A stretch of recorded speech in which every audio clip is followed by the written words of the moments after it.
Hello everyone. Here we are. We're going to do 1 Samuel chapter 28. And we're going to finish up because there's two chapters in the last four that I'm looking at here that are very short. Okay, so we're just going to get through the end of 1 Samuel, and tomorrow night we'll start 2 Samuel. So here we go. In those days, now I'm sorry, I always start and then interrupt myself. Now, if you remember, David has run to the land of the Philistines to escape Saul, okay? And he's put himself under King Achish, all right? Obviously, he made some excuse as to why he was acting insane the last time he was in his kingdom. So let's get started. In those days, the Philistines gathered their forces to fight against Israel. Achish said to David, "You must understand that you and your men will accompany me in the army." David said, "Then you'll see for yourself what your servant can do." Achish replied, "Very well, I will make you my bodyguard for life." Now Samuel was dead, the prophet, and we know that, and all Israel had mourned for him and buried him in his own town of Ramah. Saul had expelled the mediums and spiritists from the land, so he got rid of all the witches. Anybody who was practicing any kind of witchcraft is now gone. The Philistines assembled and came and set up camp at Shunem, while Saul gathered all Israel and set up camp at Gilboa. So this is an ongoing battle between the Philistines and the Israelites. We've seen this as far back as Samson. When Saul saw the Philistine army, he was afraid. Terror filled his heart. He inquired of the Lord, but the Lord did not answer him by dreams or Urim or prophets. So remember, the Lord has left Saul. Saul then said to his attendants, "Find me a woman who's a medium so I may go and inquire of her." Now he's expelled them all, but now he wants one, okay? "There is one in Endor," they said.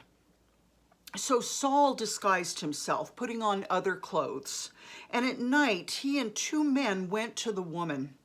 "Consult a spirit for me," he said, "and bring up for me the one I name." But the woman said to him, "Surely you know that what Saul has done. He's cut off the mediums and spiritists from the land. Why have you set a trap for my life to bring about my death?" Saul swore to her by the Lord, "As surely as the Lord lives, you will not be punished for this." The woman asked, "Whom shall I bring up for you?"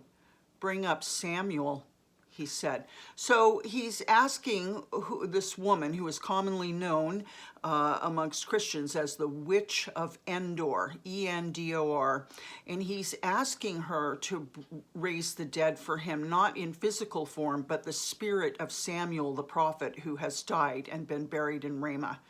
So he's asking for some very severe witchcraft here to happen. "Bring up Samuel," he said. When the woman saw Samuel, she cried out at the top of her voice and said to Saul, "Why have you deceived me? You are Saul." The king said to her, "Don't be afraid. What do you see?" The woman said, "I see a ghostly figure coming up out of the earth." "What does he look like?" he asked. "An old man wearing a robe is coming up," she said.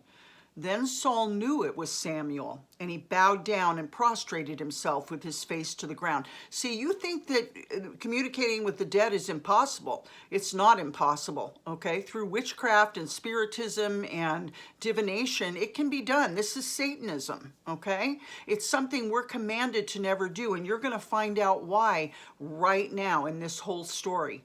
Okay, we don't raise the dead from the dead. We don't call up spirits. Okay, you invite death into your life when you do that. God not only will punish, but you're opening a door wide for demonic attack. So don't ever do it. This is straight up Satanism. Samuel said to Saul, "Why have you disturbed me by bringing me up?" So this is truly Samuel. "I am in great distress," Saul said. "The Philistines are fighting against me, and God has departed from me. He no longer answers me, either by prophets or by dreams." See, we can get answers in dreams. "So I have called on you to tell me what to do." Now, the ticket with dreams is to make sure they line up with Scripture. Don't just follow any dream and say, "Oh, I dreamt it. This is the way it is." No, no, no, no. If it lines up with Scripture, you can probably trust it, but you still need to inquire of the Lord. So I've called on you to tell me what to do. Samuel said, why do you consult me now? Consult me now that the Lord has departed from you and become your enemy. The Lord's done what he predicted through me. The Lord has torn the kingdom out of your hands and given it to one of your neighbors, to David. Do you remember when Saul grabbed Samuel's end of his robe in real life and it tore? And Samuel whipped around and said, that's what's going to happen to you. The kingdom's going to be torn right out of your hands and given to your neighbor, David. Because you did not obey the Lord or carry out his fierce wrath against the Amalekites, the Lord has done this to you today. The Lord will deliver both Israel and you into the hands of the Philistines, and tomorrow you and your sons will be with me. Meaning tomorrow he and his sons will be dead. The Lord will also give the army of Israel into the hands of the Philistines. Immediately Saul fell full length on the ground, filled with fear because of Samuel's words. His strength was gone, for he'd eaten nothing all that day and all that night, so he was highly stressed. When the woman came to Saul and saw that he was greatly shaken, she said, look, your servant has obeyed you. I took my life in my hands and did what you told me to do. Now please listen to your servant and let me give you some food so you may eat and have the strength to go on your way. He refused and said, I will not eat. But his men joined the woman in urging him, and he listened to them. He got up from the ground and sat on the couch. So he's straight up hanging out in the witch's house. The woman had a fattened calf at the house, which she butchered at once. She took some flour, kneaded it, and baked bread without yeast. Then she set it before Saul and his men, and they ate. That same night they got up and left. This is a terrible story. 1 Samuel 29. The Philistines gathered all their forces at Aphek, and Israel camped by the spring in Jezreel. As the Philistine rulers marched with their units of hundreds and thousands, David and his men were marching at the rear with Achish. The commanders of the Philistines asked, what about these Hebrews? Achish replied, is this not David, who is an officer of Saul, king of Israel? He's already been with me for over a year, and from the day he left Saul until now, I've found no fault in him. But the Philistine commanders were angry with Achish and said, send the man back that he may return to the place you assigned him. He must not go with us into battle, or he'll turn against us during the fighting. How better could he regain his master's favor than by taking the heads of our own men? Isn't this the David they sang about in their dances? Saul has slain his thousands and David his tens of thousands. So Achish called David and said to him, as surely as the Lord lives, you've been reliable, and I'd be pleased to have you serve with me in the army. From the day you came to me until today, I have found no fault in you. But the rulers don't approve of you. Now turn back and go in peace. Do nothing to displease the Philistine rulers. But what have I done? Asked David. What have you found against your servant from the day I came to you until now? Why can't I go and fight against the enemies of my lord the king? This is interesting, isn't it? Saul just forced David right out of his kingdom, and David found peace and succor, S-U-C-C-O-R, in the kingdom of the Philistines. Weird. Achish answered, I know you've been as pleasing in my eyes as an angel of God. Achish is funny. Achish is the one that I laughed when he said, don't I have enough madmen in front of the throne that I have to entertain this one? Get him out. I know that you've been as pleasing in my eyes as an angel of God. Nevertheless, the Philistine commanders have said he must not go with us into battle. Now get up early along with your master's servants who've come with you, and leave in the morning as soon as it's light. So David and his men got up early in the morning to go back to the land of the Philistines, and the Philistines went up to Jezreel. You know, I think that's the Lord saving David from fighting against the people he's going to rule someday. You know, keeps it clean. All right, 1 Samuel 30. David and his men reached Ziklag on the third day. Now, the Amalekites had raided the Negev, which we know is a desert area, and Ziklag.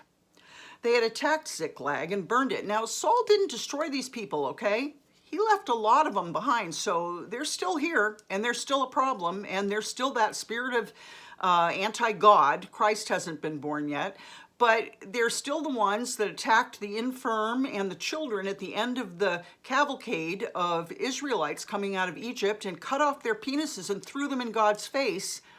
to make fun of the circumcision. Okay, these are still the creepy, creepy Amalekites.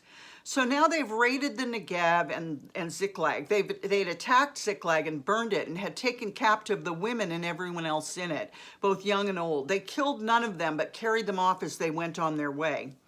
When David and his men reached Ziklag, they found it destroyed by fire and their wives and sons and daughters taken captive. So David and his men wept aloud until they had no strength left to weep. David's 2 wives had been captured, Ahinoam of Jezreel and Abigail, the widow of Nabal of Carmel. David was greatly distressed because the men were talking of stoning him. Each one was bitter in spirit because of his sons and daughters. But David found strength in the Lord his God. Now remember, these are the 600 men that have been with David since the beginning, okay? Or since he left Saul. They also are living in Philistine land with David in support of him. And then David said to Abiathar the priest, the son of Ahimelech, bring me the ephod. Abiathar brought it to him, and David inquired of the Lord, shall I pursue this raiding party? Will I overtake them? Pursue them, he answered. You will certainly overtake them and succeed in the rescue. David and the 600 men with him came to the Bezor Valley, where some stayed behind. 200 of them were too exhausted to cross the valley, but David and the other 400 continued the pursuit. They found an Egyptian in a field and brought him to David. They gave him water to drink and food to eat, part of a cake of pressed figs and 2 cakes of raisins. He ate, was revived, for he had not eaten any food or drunk any water for 3 days and 3 nights. David asked him, who do you belong to? Where do you come from? He said, I'm an Egyptian, the slave of an Amalekite. My master abandoned me when I became ill three days ago. We raided the Negev of the Keretites, some territory belonging to Judah, and the Negev of Caleb. Remember that name? And we burned Ziklag. David asked him, can you lead me down to this raiding party? Wow, this is providential that this Egyptian was left behind. He answered, swear to me before God that you will not kill me or hand me over to my master, and I'll take you down to them. He led David down, and there they were, scattered all over the countryside, eating and drinking and reveling, meaning partying, because of the great amount of plunder they'd taken from the hand of the Philistines and from Judah. David fought them from dusk until the evening of the next day, and none of them got away except 400 young men who rode off on camels and fled. So there's still Amalekites out there. David recovered everything the Amalekites had taken, including his 2 wives. Nothing was missing, young or old, boy or girl, plunder, or anything else they had taken. David brought everything back. He took all the flocks and herds, and his men drove them ahead of the other livestock, saying, this is David's plunder. Then David came to the 200 men who'd been too exhausted to follow him and who were left behind at the Bezor Valley. They came out to meet David and the men with him. As David and his men approached, he asked them how they were, but all the evil men and troublemakers among David's followers said, because they did not go out with us, we will not share with them the plunder we recovered. However, each man may take his wife and children and go. So in other words, they didn't come and fight, so they can have their wives and their children, but they don't get any plunder. David replied, no, my brothers, you must not do that with what the Lord has given us. He's protected us. Character again, character alert, a man with character. He has protected us and delivered into our hands the raiding party that came against us. David could have made a choice to be a jerk, and he didn't. He had character, okay? We have choices all day long, all right?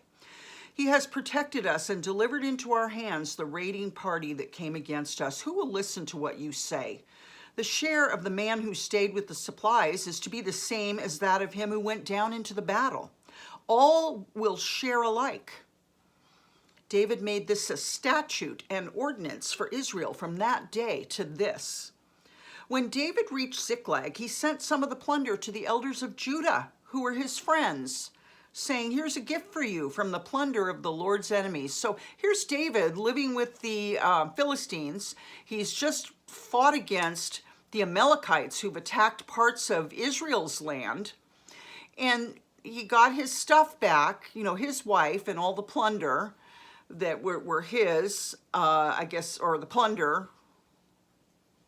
And then he took part of the plunder and he sent it back to the people it came from and said, here's a gift. We did, the workman's worthy of his meat. He did the work, he gets the plunder. But he sent back a good portion of it to them. Here's a gift for you from the plunder of the Lord's enemies. So do you understand what happened there? He was just, back home, and he heard the Amalekites were attacking some Israel lands. So he asked the Lord, should I go and help, get rid of these Amalekites? The Lord said, go. And so he went and he got all of his stuff back, as well as took a great plunder that they had plundered from the Israelite land. And then he sent some of that plunder back to the Israelite land. But he got all of the men's wives and children. Okay, that's the best I can explain it. I know you get it. All right. David sent it to those who were in Bethel, Ramoth, Negev, and Jatir, to those in Aroer, Siphmoth, Eshtemoa, and Racal, to those in the towns of the Jerahmeelites and the Kenites, to those in Hormah, Borashan, Athak, and Hebron, and to those in all the other places where he and his men had roamed. So he gave them back their stuff. He gave them a good portion of it. Like, okay, we did the work, we drove your enemies out. Here's some of the plunder we found, as well as our stuff. We got our stuff, we took some plunder, and here's a lot for quite a few towns here, as you see. Okay, last chapter. Now, the Philistines fought against Israel. Okay, so David's at home doing other stuff, fighting the Amalekites, done fighting the Amalekites, rescued his wife. Meanwhile, the Philistines are going out against Israel, and this is where Saul was terrified and had the witch of Endor bring up Samuel from the dead. And Samuel said, tomorrow you're going to be with me, you and your sons. Now, the Philistines fought against Israel. The Israelites fled before them, and many fell dead on Mount Gilboa. The Philistines were in hot pursuit of Saul and his sons, and they killed his sons, Jonathan, Abinadab, and Malchishua. The fighting grew fierce around Saul, and when the archers overtook him, they wounded him critically. Saul said to his armor-bearer, draw your sword and run me through, or these uncircumcised fellows will come and run me through and abuse me. But his armor-bearer was terrified and would not do it. So Saul took his own sword and fell on it. What a terrible end, and how sad that David has lost Jonathan. When the armor-bearer saw that Saul was dead, he too fell on his sword and died with him. So Saul and his 3 sons, there's character too, there's loyalty. So Saul and his 3 sons and his armor-bearer and all his men died together that same day. When the Israelites along the valley and those across the Jordan saw that the Israelite army had fled and that Saul and his sons had died, they abandoned their towns and fled, and the Philistines came and occupied them. Uh-oh. These are the inherited towns. They're now being occupied by Philistines. But of course, we saw this before in Samson's time. The next day, when the Philistines came to strip the dead, meaning take their clothes and valuables, they found Saul and his 3 sons fallen on Mount Gilboa. They cut off his head and stripped off his armor, and they sent messengers throughout the land of the Philistines to proclaim the news in the temple of their idols and among their people. Remember, the Philistines are terrible pagan worshipers, most likely. They sacrifice children. They put his armor in the temple of the Ashtoreths. What an insult. And fastened his body to the wall of Beth-shan. So in one of his towns. When the people of Jabesh Gilead heard what the Philistines had done to Saul, all their valiant men marched through the night to Beth-shan. They took down the bodies of Saul and his sons from the wall of Beth-shan and went to Jabesh, where they burned them. Then they took their bones and buried them under a tamarisk tree at Jabesh, and they fasted 7 days. Remember when Saul was under the tamarisk tree and he was saying to his soldiers, what can David give you, the son of Jesse? He can't give you anything. I'm your king, and why didn't you guys tell me that my son was in cahoots with David? You guys are all traitors. And now he's buried under a tamarisk tree.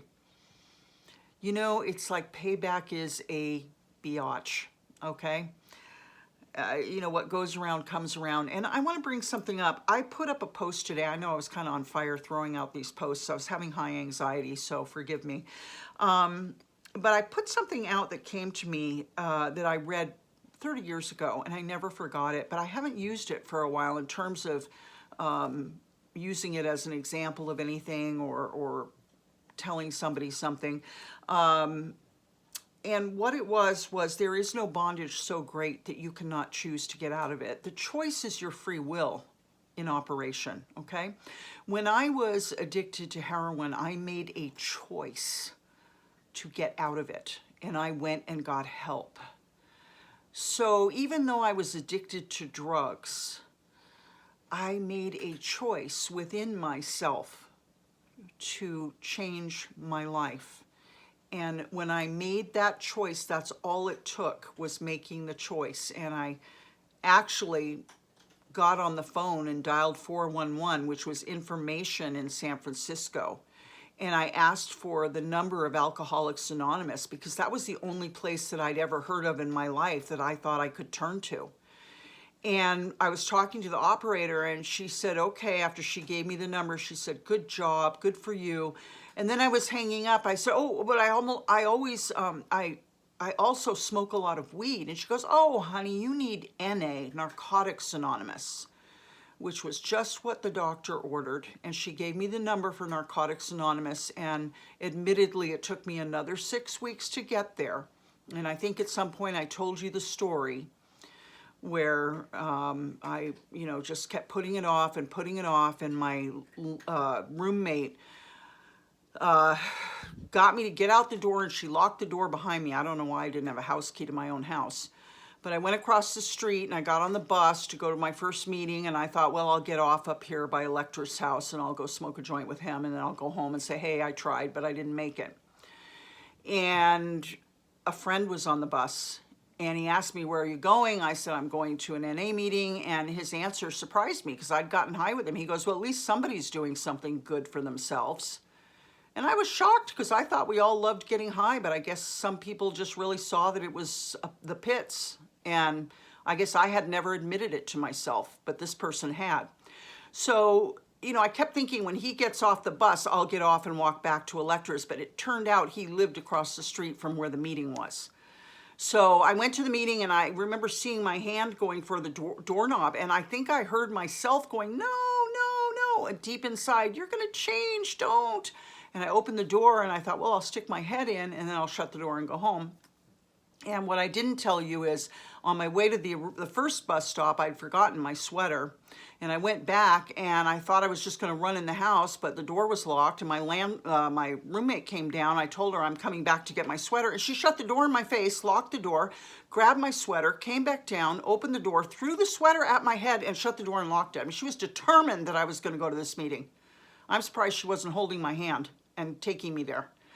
Anyway, so now I'm opening the door, and I'm thinking, I just have the meeting, and it was a big hall, and I didn't know it was a big hall. I just thought, I didn't know what I was going to see, and I just thought, I'll stick my head in. Well, I stuck my head in, my green face from being a druggie, and there were 3 huge Hell's Angels standing there, and they turned around and looked at me and said, hello, and I thought, oh my God, this is hell. And they said, come on in, and they basically yanked me in the door without yanking me. And they opened these double doors, and there were like 500 people in this meeting. I thought I was going to die. And I crept along the wall, and a bunch of people were like, here, sit here. And I was like, oh my God, I hate this. And I got in there, and I listened to people, and then they asked for newcomers. And everybody turned around and looked at me, and I hated their guts for that. But, you know, not to be uncool, I stood up and I just copied what they said. You know, my name is Autumn, I'm an alcoholic and a drug addict. When I said that, it was like a sack of Santa's toys on my back that I didn't know was there fell off me. I could feel it. And all of a sudden, it was like I could have floated out of that room. At the end of that meeting, because all of a sudden I heard 500 voices say, hello, Autumn. I mean, whoa. Whoa, what an affirmation of my humanity right there. And at the end of the meeting, I got all these phone numbers, and I thought, whoa, who are these people that are just giving out phone numbers? Because, you know, I lived in the paranoid drug world. So I was leaving and ready to go home and smoke a joint, and I'm walking down one of the steep streets in Palo Alto, and all of a sudden I hear honk, honk, honk, honk, and I turn around, and it's a bunch of them from the meeting. Come to the dance with us. And I'm like, oh my God, it's a cult. Please just let me go home and smoke a joint. You know, I've never smoked a joint since, ever again. Never smoked a joint again. I got in that car with them. I went to that dance, and I really thought I was in hell when my heroin dealer walked up to me with a bright, shiny face and said, oh my God, Autumn, I'm so glad you're here. And I owed him money, like $120. And he's hugging me, and he took me to my first 30 days. Every night came and picked me up and took me to a meeting. No mention of any money that I owed him. And he took me to my first 30 days, and the rest is history. And on the 10th day, I had dropped my daughter off at school, and I was walking back home to Metal Church, which was the house I lived in. The band Metal Church lived there with me. I rented rooms to everybody. And I'm walking down the street. At that point, they didn't live there, but all of a sudden in my mind's eye, I saw a huge metal gate ajar. And the Lord, who I didn't know very well at that point, I had been saved years before and walked for a couple of years and then backslid. And 7 years later, there I was, a mess. And that voice said to me, you're free. And I just burst into tears. I burst into tears. And I mean, I've never looked back. I've never looked back. And I was thinking today how hard it was to build character. I was thinking about how hard it was to put down all those habits and how hard I worked in that program to become healthy and to become whole and to build character. Oh my God, I'm so glad that part is over. My God, it took, the first couple of years were exhilarating and terrifying and horrible and lots of tears, but exhilarating and new friends and fun and dances and fun and picnics. And I remember it was hard about the 6th year. And I remember at the 15th year, I started thinking, well, maybe I can use again. And then I got a book called Sober But Stuck. And then I shot out of the cannon further, and now we're looking at, I think, close to 40 years. And it's not an issue. I remember, I know who I am. I know that I have a very addictive personality. If you give me something good, I'll want it again and again and again. But you know what? I don't think about drugs anymore. When bad things happen, I don't think I need a drink. I mean, all those habits are gone now. Praise God. All right? So there is no bondage that you cannot choose to get out of it. And as you keep choosing, the Lord will come in and lift you with his hand, and he will loan you his strength to get clean. Because that's a battle that us humans are like little peanuts compared to the forces that are behind drugs. Okay, it's called pharmakia. It's potions, witchcraft, Satanism. And when you open those doors, you're in for the battle of your life when you try to close those doors again. But it can be done. I'm the living proof. And life is good. For all the suffering that I've done, I would gladly take that suffering than one day stoned on anything. It's very sad that some people want to keep me as that drug addict that they remember, that they thought was so cool, or that they could hate with a reason. And they just refuse to see that I'm a completely new creature in Christ, that I'm completely different. And that speaks very much to their own delusions that they live behind about themselves and their own lives. I love you very much. I'll see you tomorrow, and we'll start 2 Samuel. Good night.